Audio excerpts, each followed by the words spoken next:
오늘 우리에게 주신 하나님의 말씀은 전도서 11장 9절에서 12장 2절 말씀입니다.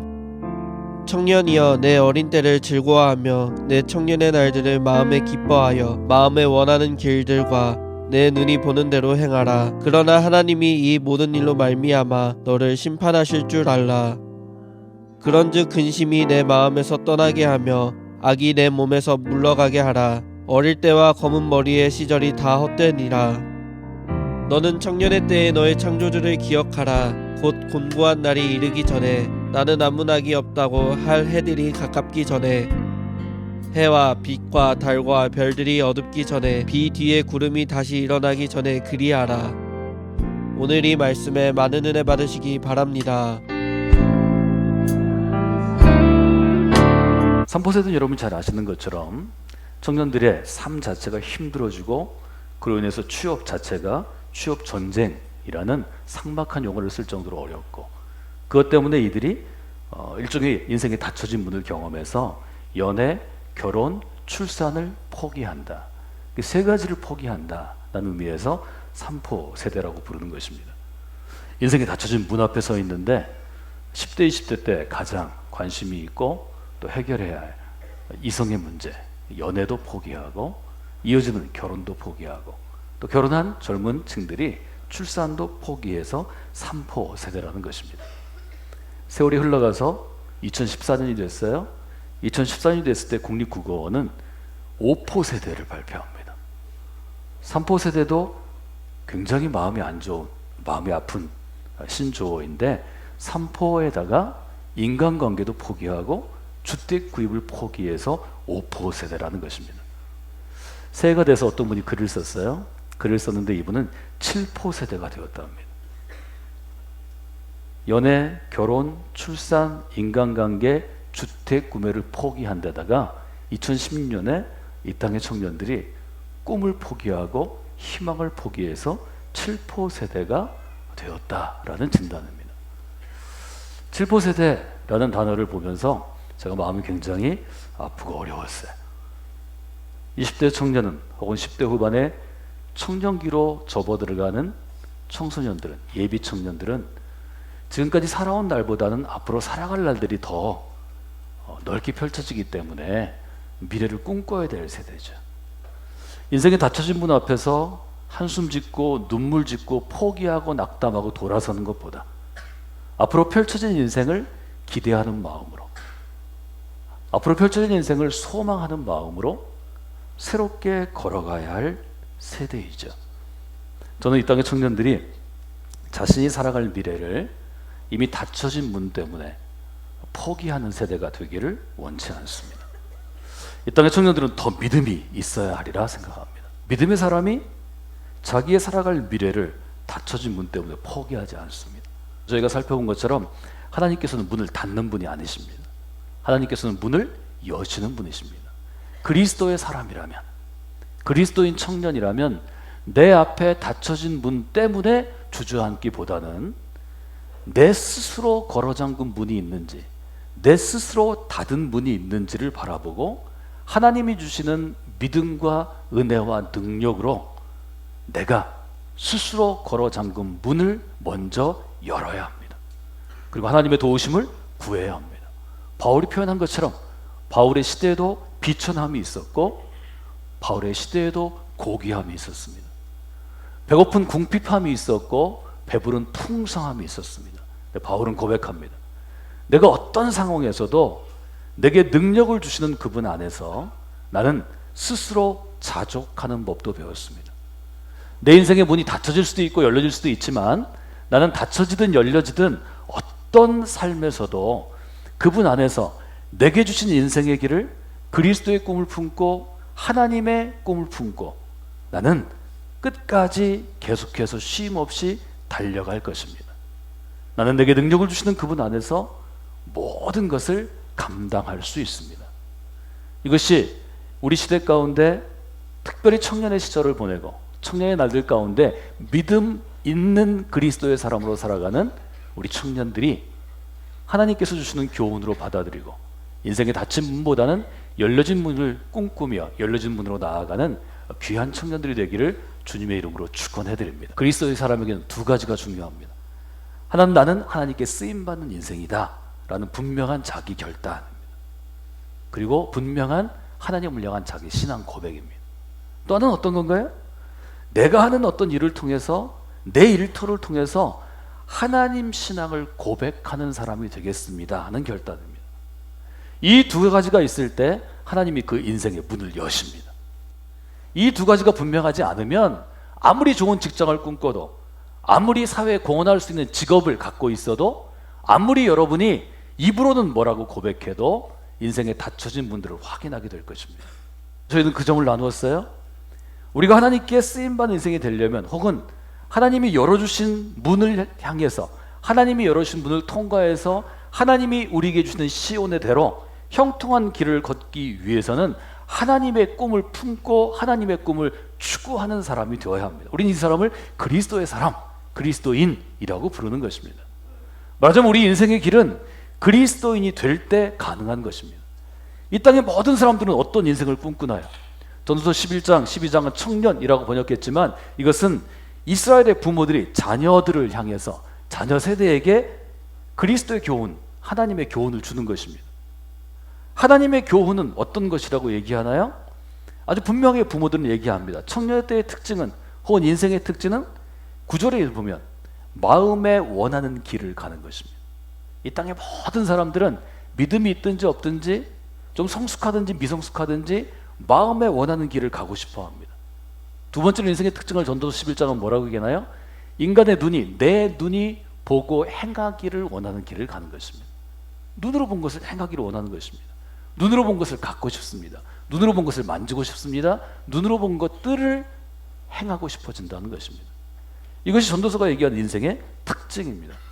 그러나 여러분, 내 마음에 원하는 길을 간다고 내가 정말 행복한 사람이 될 수 있을까요? 혹은 성경이 우리에게 약속하는 복 있는 사람이 될 수 있을까요? 내가 만족한 인생을 살 수 있을까요? 그렇게 얘기할 수 없죠. 내 눈이 보는 대로 그것을 행하는 삶을 산다고 해서 내 인생을 누군가가 참 좋은 삶이라고 인정해 주는 삶을 살 수 있을까요? 내 스스로 내 아이들에게, 내 가족들에게 가치 있는 인생을 살 수 있을까요? 그것도 그렇게 얘기할 수 없죠. 이 점에 대해서 아주 전도서는 분명하게 우리에게 도전하는 것입니다. 그 점을 우리가 봐야 합니다. 전도서 11장 9절은 그렇게 얘기하죠. 청년들이여, 내가 지금 지내고 있는 날들, 청년의 날들을 즐거워하고 마음에 기뻐해서 마음에 원하는 대로 길을 가고 눈이 보는 대로 행하라. 그러나 하나님이 이 모든 일로 말미암아 너를 심판하실 줄은 알아야 한다. 아주 분명하게 얘기하죠. 이 점을 여러분들이 첫 번째로 생각해 보면 좋을 것 같습니다. 두 번째는 하나님의 꿈에 대한 것입니다.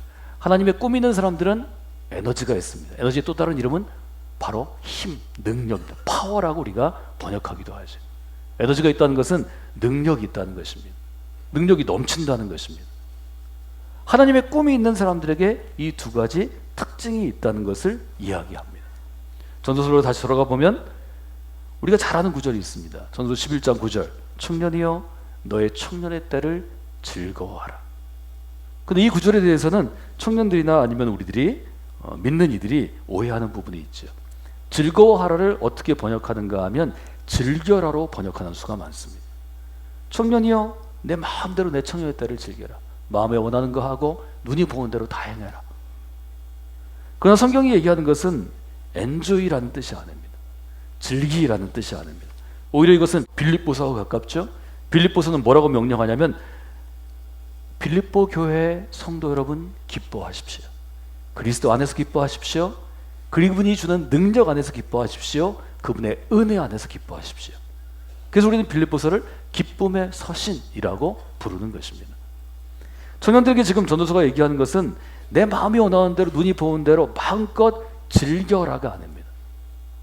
인생에 닫혀진 문 앞에서도 3포 시대에도 5포 시대에도 7포 시대에도 아니면 12개나 포기하는 12개의 포기 시대에도 하나님의 사람들은 닫혀진 문이든 열려진 문이든 하나님이 주시는 에너지를 통한 하나님이 주시는 기쁨을 누리는 인생을 반드시 살아가야 한다는 것입니다. 그리스도인들에게는 하나님이 주시는 에너지 때문에, 하나님이 주는 영적인 힘 때문에 주어지는 기쁨이 없으면 넘어지는 것입니다. 그러면 반대로 얘기했을 때 어떻게 우리가 하나님의 에너지를 품고 살아갈 수 있습니까? 에너지가 충만합니까? 어떻게 하나님의 기쁨이 충만합니까? 전도서는 아주 분명하게 얘기하죠. 12장 1절로 이어지는 구절에서 청년의 때 너의 창조주 하나님을 기억하라. 하나님을 기억하는 사람은 삶에 하나님 주시는 에너지가 충만하다는 것입니다. 하나님을 기억하는 사람에게는 삶에 하나님이 주는 기쁨이 충만하다는 것입니다. 그 전도서 12장은 그렇게 결론을 내죠. 하나님을 기억하라. 하나님을 기억하지 않으면 어떤 일이 생기나요? 하나님을 기억하는 데도 타이밍이 있다는 것입니다. 때가 있다는 것입니다. 하나님을 기억해야 될 때는 언젠가 하면 첫째, 곤고한 날이 오기 전입니다. 고통스러운 날, 어려운 날이 오기 전입니다. 두 번째, 아무런 즐거움이 없다고 이야기할 날이 오기 전이라는 것입니다. 그래서 자녀들에게, 청년들에게 아주 이 점을 분명하게 이야기하는 것입니다. 하나님을 기억한다는 것은 뭘 의미하나요? 하나님의 꿈을 품고 사는 것입니다. 내가 하나님께 쓰임받는 인생이 되어서 이 하나님의 꿈을 연주하고자 하는 인생의 목적을 분명히 가지고 사는 것입니다. 하나님이 그것을 위해 나에게 생명을 주시고, 그것을 위해 나를 한국 사회 가운데 태어나게 하시고, 이 대전 가운데 길러주시고, 성광교회 공동체 가운데 불러주셨다는 것을 인정하고 고백하고 믿는 것입니다. 그러면 하나님이 열려주신 문이 보이기 시작합니다. 우린 그 문을 향해 걸어가는 것입니다. 바울이 이야기한 것처럼 표대를 향하여, 하나님이 열어주신 문을 향하여 걸어가는 것입니다. 쉼 없이 끝까지 걸어가면 아주 분명하게 하나님께서 하나님의 꿈을 연주할 수 있도록 기회를 주십니다. 그럼 우리 이렇게 질문해야죠. 하나님을 기억하는 삶은 어떤 삶입니까? 저는 이 점 때문에 오늘 여러분들이 좀 생각하시면 좋겠습니다. 하나님이 어떤 청년의 문을, 하나님이 어떤 인생의 문을 활짝 열으시고 그를 하나님이 원하시는 하나님의 꿈을 연주하도록 이끌어 주시고 인도해 주실 것인가? 두 가지가 중요합니다. 전도서 11장 10절에 보면 이렇게 전도서는 권면하죠. 첫 번째, 근심이 내 마음에서 떠나게 하라. 하나님을 기억하는 삶, 하나님을 기억하면서 하나님의 꿈을 품고 하나님의 꿈을 연주하면서 하나님이 열어주신 인생의 길로 걸어가는 믿음의 삶의 첫 번째 특징은 근심이 마음에서 떠나는 것입니다. 여러분, 근심의 반대는 어떤 것인가요? 근심의 반대를 여러분이 기억하셔야 합니다. 근심과 걱정과 염려의 반대는 곧 기뻐하는 것입니다. 근심이 마음에서 떠나게 하라 하는 것은 바로 기쁨과 똑같은 의미입니다. 하나님의 사람에게 느껴지는 가장 큰 에너지는 어떤 상황에도, 믿음 없는 사람들이 닫혀진 문이라고 그 앞에서 눈물 짓고 한숨 짓고 낙심하는 상황에서도 마음의 기쁨과 평안을 유지하는 것입니다. 이것은 사람의 노력으로 되지 않습니다. 하나님께서 하늘의 문을 여시고 우리에게 공급해 주시는 것입니다. 그래서 우리가 이것을 은혜의 선물이라고 부르는 것입니다. 저는 여러분 이번 주간 삶의 어떤 상황에서도 하나님이 공급해 주시는 이 기쁨의 에너지를 누리는 분들이 되시기를 원합니다. 더 중요한 게 있어요. 하나님의 사람은 선함이 있어야 합니다. 악이 몸에서 물러가는 것을 구약의 용어로 뭐라고 부르냐면 거룩함이라고 부릅니다. 거룩함은 악을 멀리하는 것입니다. 악이 나에게서 떠나가게 하는 것입니다. 그래서 성경에는 그런 구절들이 있죠. 악한 이여 내 몸에서 떠나가라. 악한 영이여 내 몸에서 떠나갈지어다. 왜 우리가 그렇게 기도해야 되나요? 악함이 내 앞에 있을 때, 악함이 내 안에 있을 때, 내가 악한 방법을 쓸 때, 그때 우리가 타락하기 때문입니다. 그것은 유다가 그러했듯이 우리 영혼을 파는 것입니다. 그리스도는 절대로 해서는 안 됩니다. 특별히 여러분이 어떤 사업을 하실 때, 혹은 여러분이 어떤 욕심으로 무슨 일을 추진하실 때, 그리스도이기 때문에 악한 일을 손에 잡지 마십시오. 악한 일을 생각 속에 넣지 마십시오. 우리는 선하게 살려고 이 땅 가운데 생명 주신 사람들입니다. 우리가 이 점을 포기하면 아무리 사람이 많이 모이고 아무리 위대한 일을 해도 그는 그리스도인이 아닙니다. 그 공동체는 믿음의 공동체가 아닙니다. 우리가 악과 손을 잡는 순간 그는 악의 사람이 됩니다. 그 공동체는 교회가 되었든 기관이 되었든 어떤 사역이 되었든 악의 도구가 됩니다. 절대로 우리가 이런 참담한 일을 해서는 아니 된다는 것입니다. 이 점을 여러분들이 마음 가운데 두시면 좋겠습니다. 하나님을 기억하는 삶은 어떤 삶이니까? 근심이 마음에서 떠나는 삶이고 악이 몸에서 물러가는 삶입니다. 청년의 때도 마찬가지고 우리가 나이 들어서 중년, 장년, 노년이 돼도 미래를 알 수 없는 청년의 시기에 기도 제목이 참 중요합니다.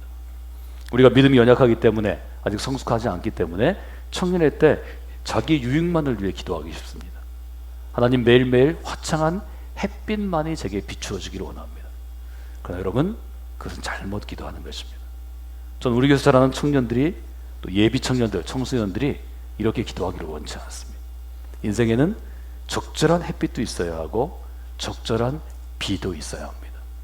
우리가 인생을 늘 햇빛 가운데 걷기를 원하지만 24시간 365일 햇빛만 있다면 여러분이 서 있는 그 자리는 황폐하고 메말라서 광야가 되거나 사막으로 변하게 될 것입니다. 우리가 살아가는 이 세상에는, 내가 선 자리에는 햇빛도 필요하고 비도 오는 것입니다. 그래서 저는 여러분들이 그렇게 기도하기를 원합니다. 하나님, 저의 삶에 햇빛도 주시고 비도 주시기를 원합니다. 다만 하나님이 적절하게 하나님의 때, 하나님의 방법으로, 하나님의 규모로 주시기를 원합니다. 청년 때부터 이렇게 여러분들이 믿음으로 기도한다면 하나님께서 여러분의 인생의 문들을, 닫혀있는 문을 여시고 열려진 문은 더욱더 크게 열어놓으실 것입니다. 여러분, 그 믿음의 대로를 따라, 시온의 대로를 따라 하나님의 꿈을 실현하는 사람으로 서 가야 합니다. 하나님이 그것을 우리에게 주신 사명이요, 우리가 걸어가야 될 길이라고 우리는 감히 고백하는 것입니다. 여러분, 잊지 마십시오. 하나님은 문을 닫는 분이 아니십니다. 하나님은 문을 여는 분이십니다. 어떤 사람에게 문을 여시나요? 하나님을 기억하는 사람에게 문을 여십니다. 하나님을 기억하는 사람은 이 땅 가운데 어떻게 살아가야 하나요? 근심이 마음에서 떠나는 삶을 살아야 합니다. 기뻐하는 삶을 살아야 합니다. 악이 내 몸에서 물러가는 삶을 살아야 합니다. 선하고 거룩한 삶을 살아야 합니다. 여러분이 청년 때부터 근심에서 떠나가고 악에서 떠나가서 하나님이 주는 진정한 기쁨의 삶, 하나님이 주는 선하고 거룩한 삶을 살아갈 때 여러분을 통하여 하나님의 살아계심을 체험하게 될 것입니다. 우리 교회 공동체와 우리의 사역을 통해서 하나님의 살아계시는 그 에너지, 그 능력과 하나님이 우리의 삶 가운데 주시는 그 놀라운 기적의 역사를 체험하시게 될 것입니다. 여러분의 삶에 이번 주간 바로 그 하나님의 역사에 있기를 주님의 이름으로 축원해 드립니다.